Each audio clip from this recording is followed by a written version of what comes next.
The Nets are playing high-level basketball, but of course, nobody wants to talk about it. Started the season 1-5, fired Steve Nash, came back, and now they're top 3 or 4 seed in the East. When everybody at the beginning of the season already counted them out and said the Nets can't do this, they can't do this, they can't do that.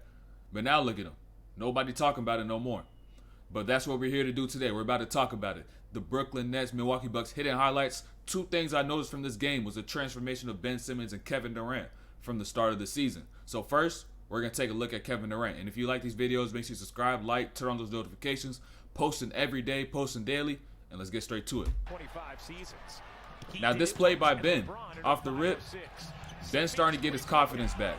Plays like this, you'll usually see Ben just pitch the ball ahead, forget about it, get the ball out of his hands, get it to someone else. But he took the ball all the way in, didn't have it, made a play. You want to see plays like this out of Ben a lot more. If you're a Nets fan, you'll love to see that. Here's O'Neal shoveling it out to Claxton. Good find. Simmons. It's just a layup, but hear me out. This is progress. This is progress. A couple years back, he was scared to shoot a layup over Trae Young. And now everybody ridiculed him for that. But now, Ben's getting that confidence back. Is taking layups in the paint over Giannis. No hesitation, put it straight up. Ask me, that's progress. Slowly getting his confidence back. A lot of times you'll see him try to pump fake, just kick it out, and that's when people begin to start the slander, but he ain't do it. He ain't do it. Shot clock. Warren, this time gonna drive it. Warren follows it up. And now he's dunking too. Hey, bit by bit, getting that confidence back, getting his game back. Let's try to get back, and Simmons comes up with a steal. 3-on-2 developing. Watanabe in the corner. Now, 2 things I want you to notice on this play. 2 things, just 2 things. 2 developing.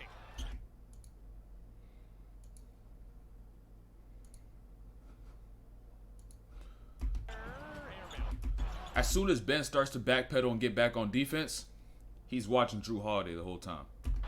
He's watching Drew's eyes the whole time.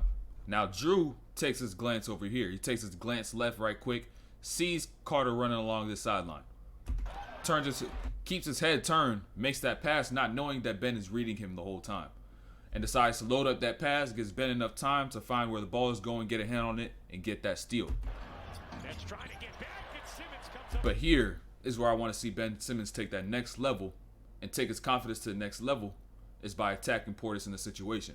Portis is backpedaling to get back on defense. And with Ben at his size, at his skill set, if he attacks anybody who's backpedaling this close to him, he should either be able to finish that or get the foul. But that's where I think Ben Simmons is traumatized over shooting free throws. I don't think he's scared to actually shoot the ball. I think he's scared to go to the free throw line because he's shooting like 50, 60% or something. And that's where people begin to ridicule him and slander him and whatnot. And that's when Ben Simmons begins to lose some of that confidence. But if he could avoid that entirely, he could keep that sacred a little bit. But I think that Ben Simmons will be able to get rid of that free throw line PTSD and being traumatized going to the free throw line if he just started shooting with his right hand. And we're going to take a look at some of these clips a little later to show you why he is right-handed. Once again, I've already said this before, but I still believe he is right-handed. Simmons in a little trouble. Now Simmons goes left, right hand hook. Doesn't even try to use his left hand. If you watch Ben Simmons, he never uses his left hand in the paint. Just notice. He never uses his left hand in the paint. Right hand hook from about 10 feet. Right hand. Carter, another good look. He has been clanking them all night. And the Nets control. Here's Simmons to the hook. All right, I don't know what the hell that was. I guess that's Ben Simmons' bag. But another right-handed hook, and he's going away from the basket. Now, if you've played basketball, if you ever tried doing a hook shot, you know a hook shot is hard to do, even with your dominant hand, to have a good touch on it. So Ben Simmons is shooting hook shots with his non-dominant hand, his right hand, and never going to his left hand when he's in the paint. But yet he's shooting free throws and jumpers with his left hand. Ask me, he has more control over his right, and he should be shooting with his right hand, not his left hand. And if he gives that a try, maybe he'll be able to hit that 70-75% from the free throw line and be able to stop getting all that slander and whatnot. happy to let some clock wind. Irving. Oh, great look. Simmons. Smokey. Couldn't finish the reverse. Smoke that one. Giannis in transition. But that's the effort you love to see. Even if you missed the easy shot, even if you turned the ball over, even if you did something embarrassing, you're the hardest sprinting player back, even when you're behind the play, to get back on defense. And what does Ben do? He's able to get back and get the steal. Even after he just smoked that layup, gets back, gets a steal. Kyrie picks it up, hits the dagger. Hits the dagger. All starting by Ben Simmons getting back, all because he missed an easy layup. An easy layup. Come on now, you can't be jogging up the court even if you did something embarrassing, even if you fucked up, even if you did something you shouldn't be doing. Get back on defense. You got another job to do on that other side of the court. And so now let's take a look at KD. That's exactly what. Now through these clips, now when they had Nash as the head coach, you'll notice KD is always playing through isolation, either in isolation or pick and roll. And the spacing of the court isn't as good. But now that they got Jacques Vaughn, the spacing of the court is a lot better than it was before, and KD doesn't have to work so hard for all of his buckets. Of course, he's going to get some ISOs here and there every now and then, and of course, he has some plays where they did run through sets, but now with Jacques Vaughn as a head coach, you see that that's a lot more prominent than it was before with Steve Nash. And now let's just take a look at these clips, and let's see how much he has to work to get some of these buckets. That's exactly what Milwaukee can do. Regardless, make or miss. I just want you to look at the quality of the shot he takes.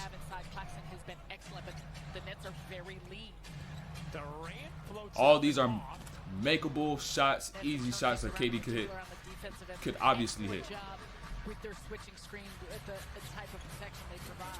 Missed shot, but what I want you to notice is that on some of these sets too, they have Claxton and Ben playing up high, then the shooters down on the baseline in the corners. What this does is that KD is able to come off both these screens and see two drop coverages, one from Giannis and one from Brook. So what is that? More space to attack, to get downhill into his pull-ups, and also more space in the lanes because you got shooters in the corners. So even if he wants to try to turn that corner on the big, he can still turn that corner. And so he has more space between that gap and the help defender. Job with their switching screen, the type of protection they provide. These are all shots KD hits. It just depends. It's just all on KD if he's gonna make or miss. Miss his first three, got it right back. Same two high sets. So now you got Drew Holiday being the only person playing up top. Coming off of Claxton, drop coverage. Gets down into his pull-ups. Mind you, it's still the whole first quarter he's not seen an ISO. Has not seen an ISO. Everything he's gotten has been through a set, through some motion, through something that's just not literally just throw him in the ball and just tell him, oh, go get us a bucket. He could do that a little later on. What you want to do for your best players, you want to try to get them to work that not as hard as they have to. Make the game a little easier for him. So then when you do need to try to get those buckets, he could get them. 1 and 2, he has a rhythm. So then more shots will go down. Once again, Durant hounded by Holiday. Durant fading over him. No. Told you he's gonna get some ISOs. Of course. Because at the end of the day, KD's damn near unguardable in isolation. Which is something they've made a concerted effort to add to their repertoire this season. Here's Durant, fading. Tough shot maker. With a lot of contact. Unguardable. Shoe came off too. Trying to put it back on. From a torn ACL, 0 for 4 from 3. Milwaukee is 4 for 23. Durant, no. And notice the amount of space that he has even when he does enter this ISO that he can attack. KD's going to shoot what KD feels because he wants to take. But the space that he does have, overloaded on the right side, you got 3 shooters and you got Ben over here in the middle, or sometimes he'll be in the short corner. But now Ben could go middle, or KD has all this space to go baseline to attack Portis if he feels so. Simmons keeps it alive. Continued performance of that, especially the front court on the inside. The size of Milwaukee exploiting a little bit. How that works. Notice that setup. And especially Notice the setup. court on the inside. All it was nothing crazy. Size of Milwaukee That one step high, and then just go right back door. That one step exploiting a high. little bit. All he needed to sell that back door. Play out of the timeout. Here's Durant. Holiday draped all over him. Durant leans in and banks it home. KD bucket. Absolutely seeing the KD bucket. of that. Isolation. Beyond any of your KD's expectations, gonna how end up both getting his sides buckets. explore the It's just that how much do you maturation, want to be? also just the How much are you same gonna level of limit him intensity. for having to work that hard every single play? And so that's the end of the video. Nets have transformed. Now there's some stuff, of course, not offensively but defensively that they've been able to change. But today, I just want to highlight some offensive things, some things I've seen between KD and Ben. Kyrie, of course, is still doing this thing, and then the chemistry is also building up, so that's great to see as well. So that's the end of the video. If you like these videos, make sure you subscribe, like, turn on the notifications. New videos dropping every day. Follow me on Twitch as well. Pat DOR, same tag as YouTube. It's coming live very soon, and we out of here.